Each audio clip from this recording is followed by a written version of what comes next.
Welcome to my channel. MyWiFiExt Setup Guide for Home and Office. Step 1. Plug in the extender. Find a wall socket halfway between the router and the dead zone. Plug the extender in. Wait for the power LED to turn solid green. If it's blinking or off, press the power button once. Step 2. Connect to the extender's network. On a laptop or phone, open Wi-Fi settings. Look for a network name like Netgear_Ext. Connect to it. No password is needed at this stage. Step 3. Open the setup page. Now, open a browser. In the address bar, type MyWiFiExt.net or 192.168.1.250 and hit enter. This opens the extender setup page.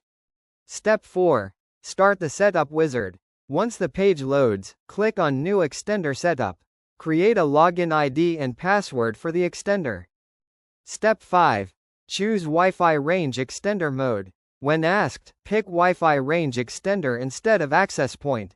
That's what most homes and offices use to boost the existing Wi-Fi signal. Step 6. Pick the home or office Wi-Fi. The extender will now scan for nearby networks. From the list, choose the main Wi-Fi name. Enter the correct Wi-Fi password. Make sure it's typed exactly. Step 7. Create extended network names. Next, set the extender's new Wi-Fi names. Usually, it adds _ext to the main Wi-Fi name. Leave it that way, it helps tell which one's extended coverage. Step 8. Wait for connection to complete. Click Next, and wait about a minute. The extender connects to the router. LEDs should turn solid green or white, depending on model. If any LED stays red, move the extender and retry. Step 9. Reconnect devices to extended network.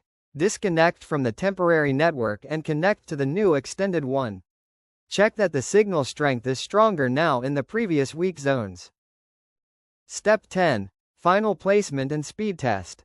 Unplug the extender and move it to its final spot, still within range of the router's signal, not too far. Plug it back in, wait for the lights to stabilize, and do a quick speed test. Thanks for watching.